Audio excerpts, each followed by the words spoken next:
Esta lucha social que en la medida que el Estado va incrementando los medios represivos, crece la lucha social.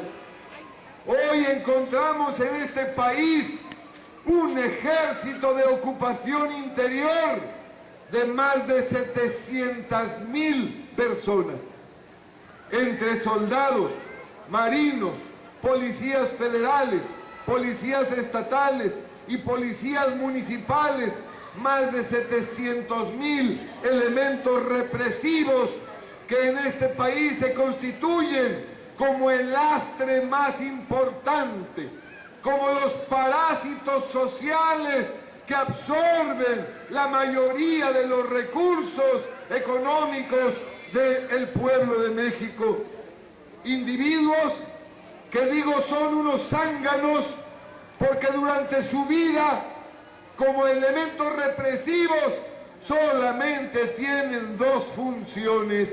Una, prepararse físicamente y tácticamente para aplicar los nuevos modelos represivos, y la otra, para golpear a la gente, para asesinar, para violar. Esto es lo único que saben hacer y por desgracia lo hacen muy bien en este país, este ejército de ocupación interior. En la medida que ellos aumentan las formas represivas a través de crear nuevas figuras jurídicas para poder criminalizar la lucha social en México. Hemos visto un modus operandi del Estado mexicano para, por un lado, criminalizar las luchas sociales y, por otro lado, para politizar la impartición de justicia en México. Vemos el caso Atenco, que tiene una consecuencia gravísima: 207 presos, 2 jóvenes asesinados, uno de ellos con un disparo de arma de fuego a menos de 70 centímetros de distancia a un niño de 14 años, Francisco Javier.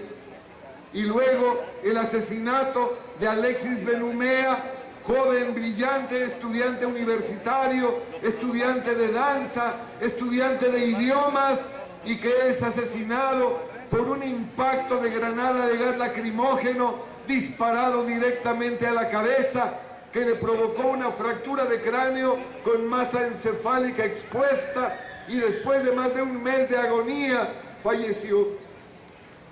47 mujeres detenidas, de las cuales 45 fueron violentadas sexualmente, desde tocamientos sexuales hasta tortura sexual que implicó violaciones tumultuarias en contra de las mujeres tomadas como botín de guerra por este ejército de ocupación interior. ¿Cuál fue la causa? Querían ejercer, 8 locos querían ejercer el derecho constitucional consagrado en el artículo 5 de dedicarse al comercio que les acomodara, siendo lícito el ejercicio de un derecho constitucional, es lo que generó la posición primero del pequeño dictador del Estado de México, Enrique Peña Nieto, que decidió que para poder imponer un bando municipal de reordenamiento de la venta en vía pública era necesario utilizar un ejército de 4.500 elementos para invadir un pueblo digno que había levantado la cabeza en el año 2001 para evitar el despojo de las tierras ejidales. Ya se acuerdan que Vicente Fox Quesada, el imbécil, quería construir el aeropuerto alterno de la Ciudad de México, y para esto pretendieron arrebatar las tierras ejidales, no solo a San Salvador Atenco, sino al conjunto de pueblos que constituyen el Frente de Pueblos en Defensa de la Tierra. El derecho constitucional que quisieron ejercer, al ser vedado ilegalmente por el Estado, representa que la violencia institucional extrema utilizada no era legítima, era una venganza propiamente dicha del imbécil cuando se percata de que el negocio de su vida y del grupo de corifeos que lo rodean se había destruido cuando la tremenda corte determinó conceder el amparo a San Salvador Atenco para que se revocara el decreto expropiatorio de tierras. Vemos entonces que hay un modus operandi. La gente, el pueblo, reclama sus derechos. Cuando no son escuchados, pasan a las acciones para hacer efectivos los derechos, porque estos no se mendigan, estos se arrebatan con la fuerza de la organización de los pueblos. Pero el Estado no se somete. El Estado continúa la escalada de violencia. En el año de 1968, el movimiento estudiantil popular luchó y triunfó por la derogación de los artículos 145 y 145 bis del Código Penal Federal que implicaban el delito de disolución social.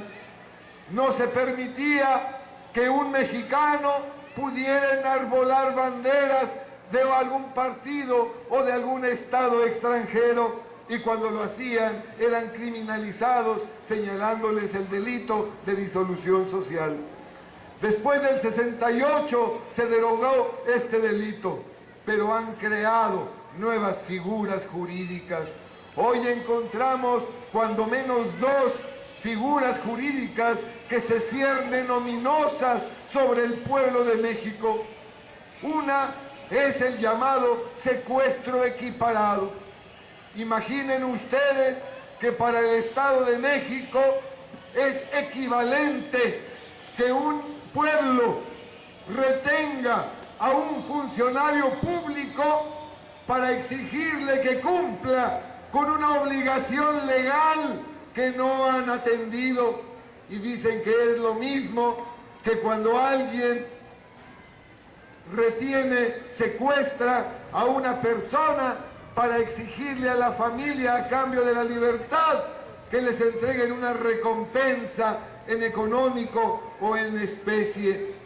Equiparan a Ignacio del Valle Medina, líder natural del Frente de Pueblos en Defensa de la Tierra, con el Mochaorejas o con el Arismendi, que únicamente secuestraban y mutilaban a las víctimas para obtener beneficios económicos. Por eso no es posible que se pretenda equiparar estas figuras. Y lo que pone de manifiesto es que han encontrado a través de los partidos políticos, que son los que legislan en el Congreso, la creación de estas figuras. La otra es el delito de terrorismo, con la definición de terrorismo que anotaron en el Código Penal Federal. Ahora, cualquier ciudadano que se oponga, y según ellos, violentamente a una decisión de Estado, puede ser acusado de terrorismo. ¿Cuándo se puede considerar que hay violencia? Cuando la sociedad reclama sus derechos. Cuando se bloquea una calle o se bloquea una carretera, cuando se gritan injurias, insultos merecidos a los funcionarios públicos, no lo sabemos.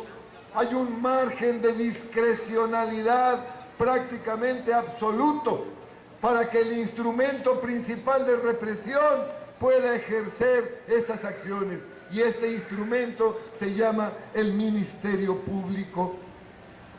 Obviamente, cuando el pueblo se levanta y empieza a luchar, y le empiezan a aplicar estas figuras de criminalización de la lucha social, aparecen los presos políticos. Que por supuesto, los presos políticos, por desgracia, no es algo nuevo. Prácticamente desde el origen de nuestro país hemos visto persecuciones de carácter político.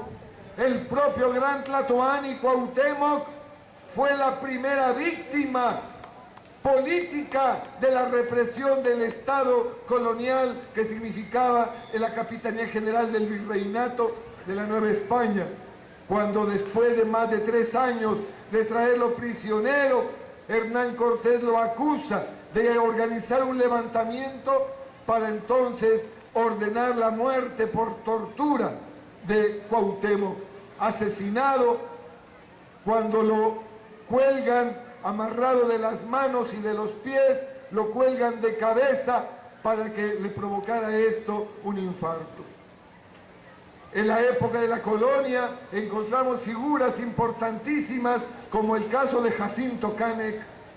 Cànec se reivindica como rey de los mayas en contra del Imperio Español. Es brutalmente reprimido, atenazado, quemado y esparcidas sus cenizas como una forma de escarmiento. Obviamente se trata también de un preso político y de una ejecución extrajudicial.